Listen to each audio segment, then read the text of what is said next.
Hi, I'm Renabelle DeMillo. Welcome to Asian American Life. We're kicking off our summer show right here at the Cranford Rose Garden at the Brooklyn Botanic Garden. What better way to spend a summer day? Coming up on our show, we take a look at trends in music, food, and social media. And don't forget to follow us on Facebook for more. And now, here's a look at what's ahead. All That Jazz, Kyung Yoon meets rising star Grace Kelly. Hospitality across America, Minnie Roh reports on Indian American-owned hotels and motels. Pokey, Paul Lynn fishes for answers on the latest food craze. Plus the art of the meal, food bloggers tell all. This and more on Asian American Life. I'm Kyung Yoon at the Cutting Room in New York City with the saxophonist, composer, and singer Grace Kelly.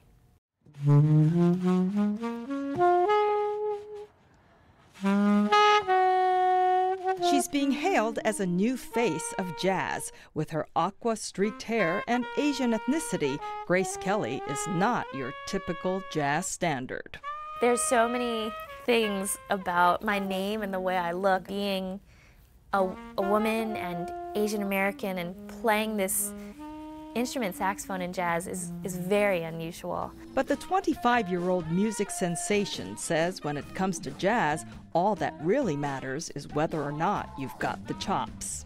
I've been extremely lucky that I've had mentors in this music, like the alto great Phil Woods, who played with Dizzy Gillespie and was in Quincy Jones' band, Lee Konitz, who was in Miles Davis's No Net, Wynton Marsalis, Harry Connick Jr., who have taken me under their wing and had me play with them, Frank Morgan's another, and never judged me on how I looked or said, oh, no, she can't join us because she doesn't look like us. So I'm grateful for those mentors and the community that, the community is kind of like, hey, if you can play, you can play, if you're making great music. The past year has been an especially exciting one for Kelly, having been a regular on Stephen Colbert's Late Show Band and releasing her 10th CD, which got voted #2 jazz album of 2016 by Downbeat magazine. She's come a long way since first picking up the saxophone when she was 10 years old. I fell in love with it instantly. I had my first performance at Borders Books 6 weeks after I started playing. And I was playing these jazz standards. And I was so small at the time that I had to put my case out, sit on my case, and put a pillow in front and play sitting down. She went on to record her first album at the age of 12, performed as a teenager at President Obama's inauguration, and has toured more than 30 countries as a band leader.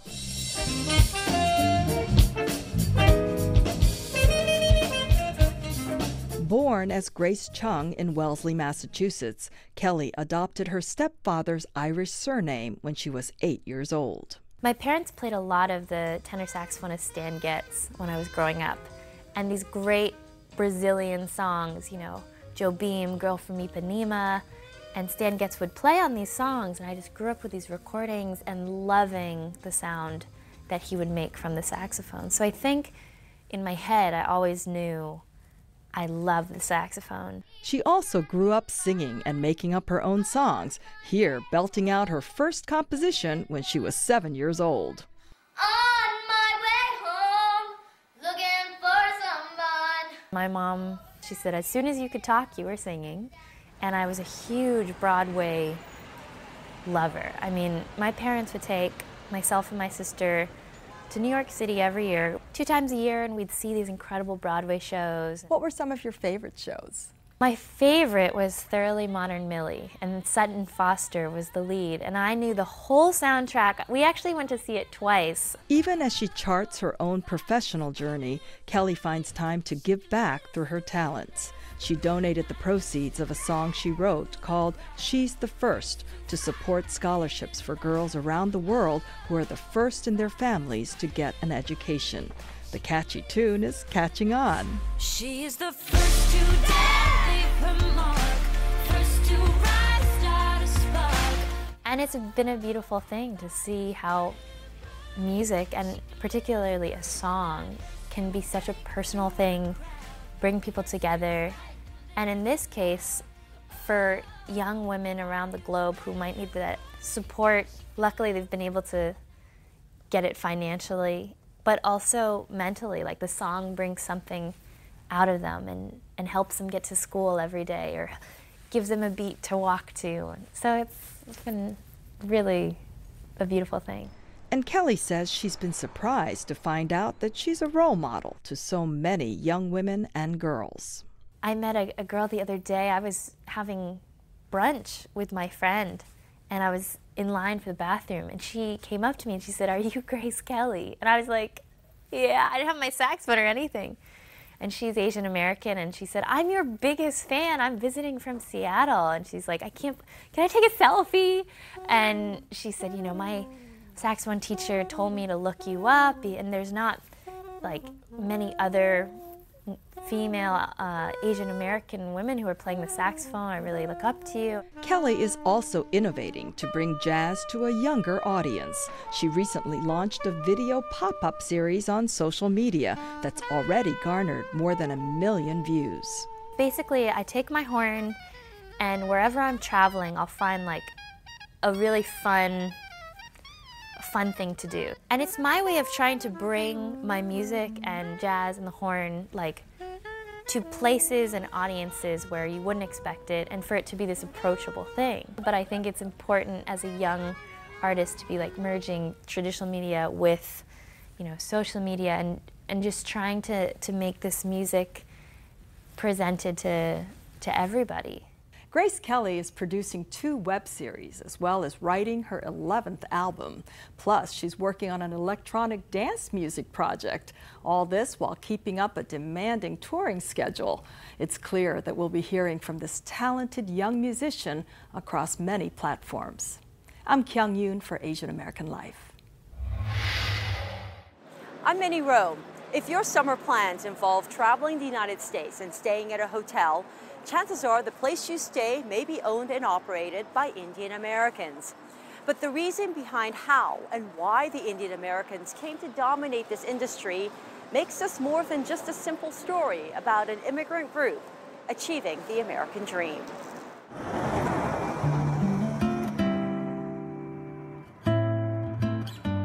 The hotel was my dream from back in country.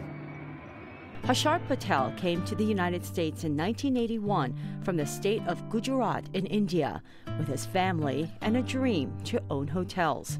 His first was in Flushing, Queens. It was very hard. It was a new venture. The first hotel, my daughters helped me. Both daughters, they helped me. They working as a desk lamp. My wife helped me out to clean the rooms. The whole family, my brother's son, they helped me out. My sister's daughter, they helped me out. He now directly and indirectly owns 10 hotels in the New York area, including this Holiday Inn Express in Maspeth, New York. He credits his success to his family and the greater Gujarati community. One of my friends from India, he helped me out, and with him, there are another 4 or 5 people, they joined with me. So at that time, we 5-6 people get together and we bought the property. Over time, Potels slowly bought out his investors, but he says without them, he would not be standing where he is today. I might have done it, but it might take so long time. Maybe I was owning 1 hotel right now without those people. His road to success is commonplace within this ethnic group. And if you ever thought that there are a lot of Indian Americans who own and operate hotels, it's not your imagination. Indians own approximately half of the motels in the country. It could be the largest ethnic enterprise in our nation's history. Tufts University professor Pavan Dhingra wrote a book called Life Behind the Lobby, Indian American Motel Owners and the American Dream. It explores how this immigrant population thrived in this multi-billion-dollar industry. There's a lot of respect for Indian motel owners among the broader Indian community because you have to recognize the fact that this is an immigrant population that came with not a lot of finances or connections and really have come to dominate a major sector of the American economy. A 2015 study of the industry showed that Indian American-owned hotels are worth about $128 billion in value. And 70% of these hotels are owned by Potels, which earned it the nickname Patel Hotel, or Potel for short. As with any business, it's all about who you know. But it's particularly true in this case, where families, friends, acquaintances, and even having the common thread of being Indian has helped motel and hotel operators rise to the top of the pyramid. They come to the U.S. with that kind of linkage already in place, and they go straight to that person's motel, and they work there, get the experience, get some assets, get more money from friends and relatives across the country, or even internationally, and then they themselves purchase a property.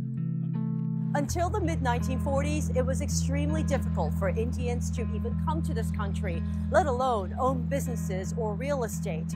But then their luck changed, thanks to several factors.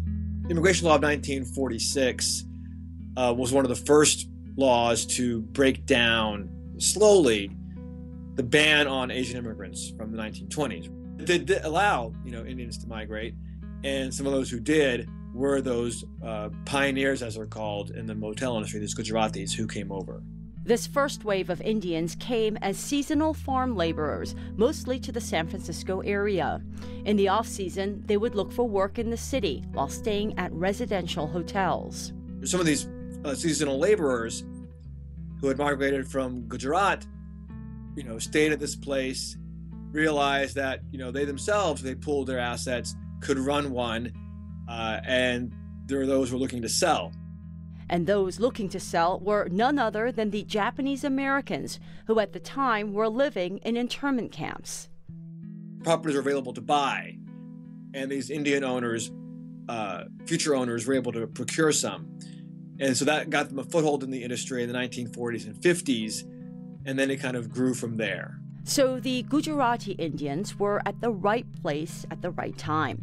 Very first owners are referred to in an affectionate way as accidental moteliers. They were not looking for motels. Okay, Ms. Smith, I have you here for one night, is that correct? Yes. Okay. Excluding a brief stint working at his friend's hotel in India, Patel also had zero experience in this field. But now, as an award-winning owner, he tries to pay it back by paying it forward. Definitely make sure that I can help any Indian wants to build a hotel, anybody wants to go into business, I help them financially. While it's indisputable that Indian Americans have come a long way, many owners say that racial discrimination is rampant in this industry. Some say they even went so far as to hire non-Indians to man the front desk simply to hide the fact that they were Indian-owned. Unfortunately, they say this racism still exists today, particularly following the recent hate crimes against Indian Americans and 9/11. I'm Minnie Roh for Asian American Life. I'm Paul Lynn. From coast to coast, there's a growing appetite for poke, a traditional Hawaiian dish made with raw fish. Plenty of places now are serving it on the East Coast and with great variety. But Sons of Thunder helped to put poke on the map here in New York.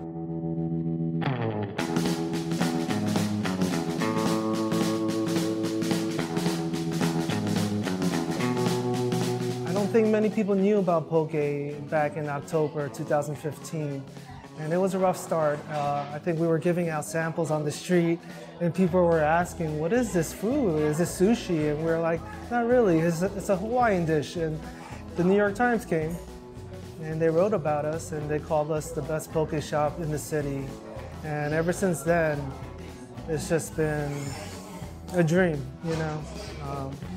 People from all over the world seem to come here and want to try out our poke. And they keep it pretty simple. Just 3 kinds of seafood poke, including an ahi tuna bowl. It's the freshest tuna, cubed and marinated in the restaurant's own shoyu sauce, which combines soy sauce, sesame oil, and ginger, along with onions and seaweed. It's the only marinade used.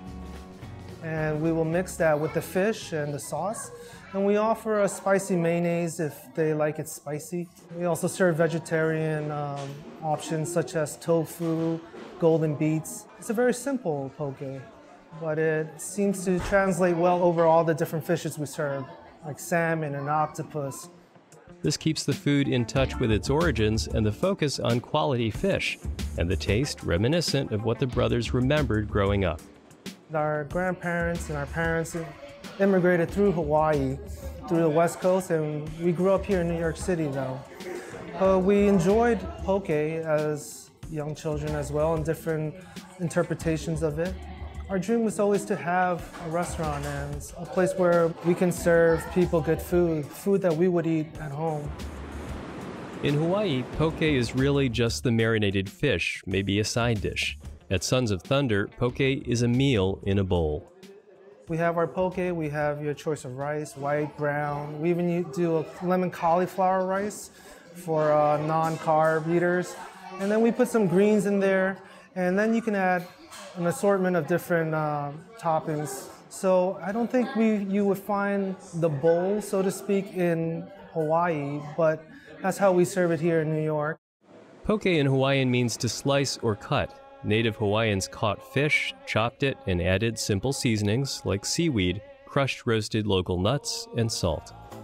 Experts believe the origins of the dish may be at least many centuries old. And as Polynesians, Japanese, Koreans, and Chinese migrated to the islands, they helped evolve the taste of poke, Hawaii's beloved dish. The dish that we know now that is so popular already in itself was kind of an amalgamation of influences. It didn't come from just one ethnicity. With poke's deep and diverse cultural roots, it's no wonder the dish is so loved in Hawaii. We eat it all the time and everywhere. And so for like potlucks, special gatherings, from weddings to birthdays. But how did poke go from island comfort food to trending in the rest of the U.S.? Interest in good-for-you food like popular grain bowls may have set the stage for appreciation of poke in the U.S., just topped with poke. The dish has shown up on 54% more menus in recent years at restaurants that don't specialize in poke. Meanwhile, we're seeing a surge in Hawaiian restaurants in the U.S. Foursquare data show them nearly doubling in just 2 years. In New York City alone, there's more than 50 poke specialists now, John says. I believe the operational process is not a very difficult one, as opposed to cooking a variety of different meals. Preparation is a little bit simpler. You obtain fresh fish, you cut the fish, and you mix ingredients. To find out what inspired the poke phenomenon, you have to go back to the original from Hawaii. Martha sees three basic styles: limu poke, flavored with seaweed and roasted crushed kukui nuts called inamona; shoyu ahi poke with soy sauce, sesame oil, and onions; and spicy mayo poke with mayonnaise, masago, a kind of fish egg, and something spicy like sriracha. Her new book, The Poke Cookbook, has traditional recipes as well as some innovations that may change what you think about this dish. Yeah, I think I honestly may have stretched the definition of poke a little bit, but in itself, poke means to chop, slice. So it's almost like I took that as the framework, but as much as possible, tried to make the flavors tied to Hawaii. Including a beet and macadamia nut poke in which the beets resemble cubes of tuna, and other innovative preparations that still recall the islands. There's one that's a kind of Moroccan blackened ahi with preserved lemon. So crack seed lemon peel is really popular here, which is kind of like this dry, salty lemon peel that we eat as candy, which also has Chinese origins. So what about expansion plans for Sons of Thunder? Whatever does come next, John says needs a lasting business culture whereby the owners ensure that subsequent locations look out for their employees to foster growth and opportunities. That care and responsibility all benefits the customer.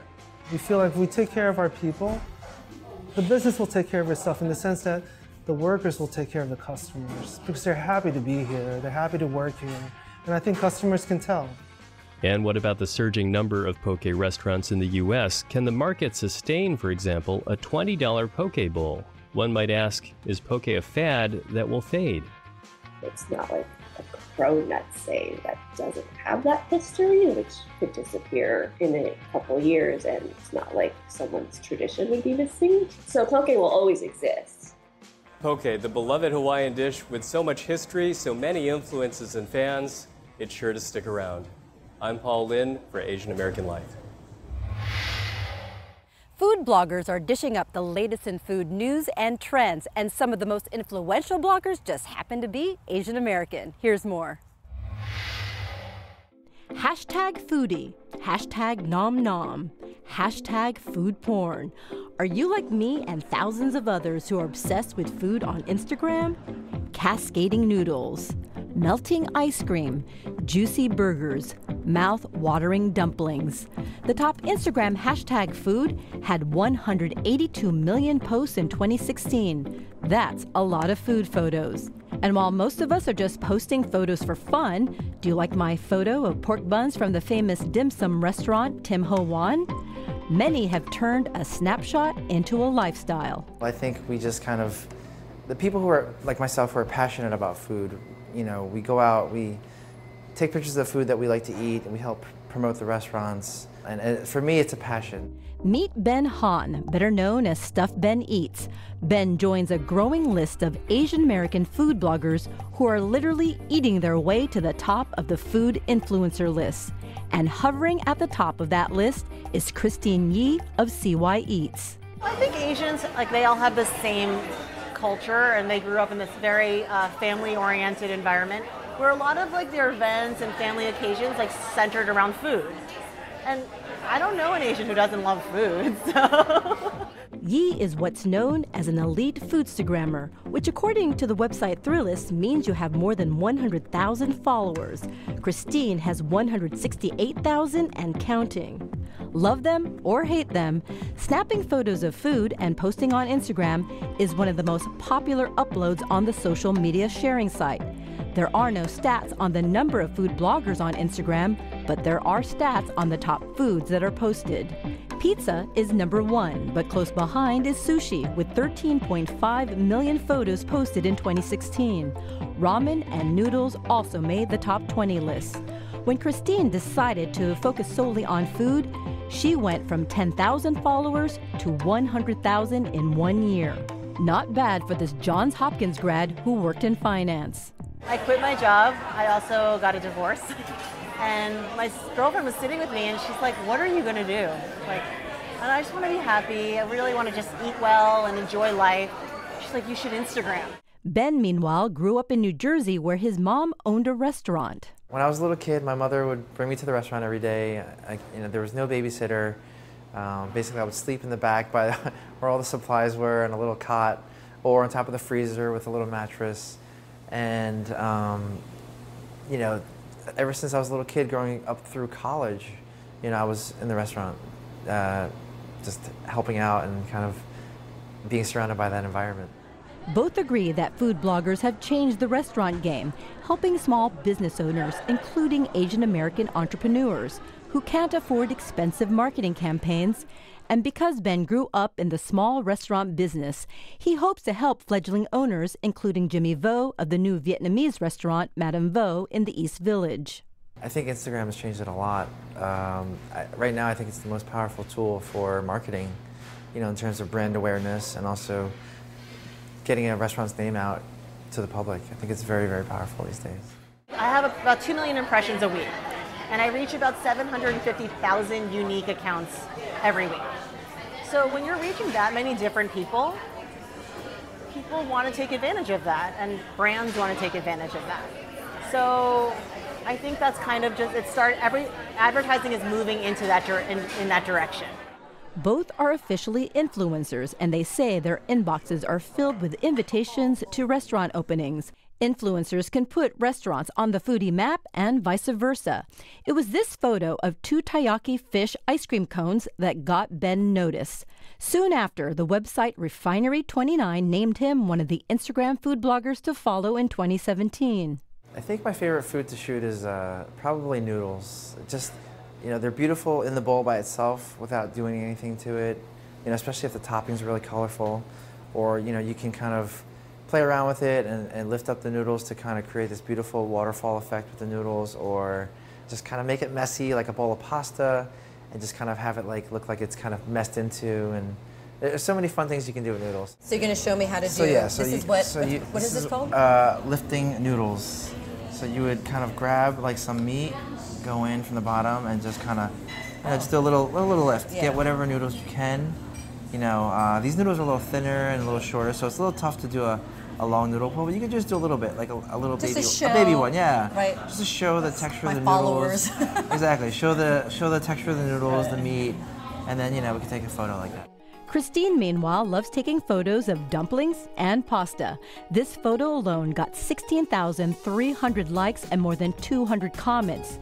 And this video of Bread Bakery's Nutella Bubka got more than 1 million views and 2,000 plus comments. This is why she's called an elite food Instagrammer. So how do you tell your traditional Korean mom that taking photos of food is now your full-time job? I've never been happier in my entire life. My mom was so stressed out when I started to do this. She's like, when are you getting a job? It's like, Mom, this is my job. She's like, no, when are you getting a real job? It's like, oh, this is my job, Mom. And I was telling my mom, I was like, Mom, I just want you to know, I've never been this poor in my entire life, but I've also never been this happy. And she started to cry, and it made me so happy just because she was finally okay with it. She was coming to peace with it. And I'm going to start to cry now. So. But it was just so sweet, and it made me feel better that she was cool with it. I'm Ernabelle DeMillo for Asian American Life. That's our show for now. And stop by the Cranford Rose Garden here at the Brooklyn Botanic Garden. And don't forget to follow us on Facebook at Asian American Life. I'm Ernabelle DeMillo. Thanks for watching.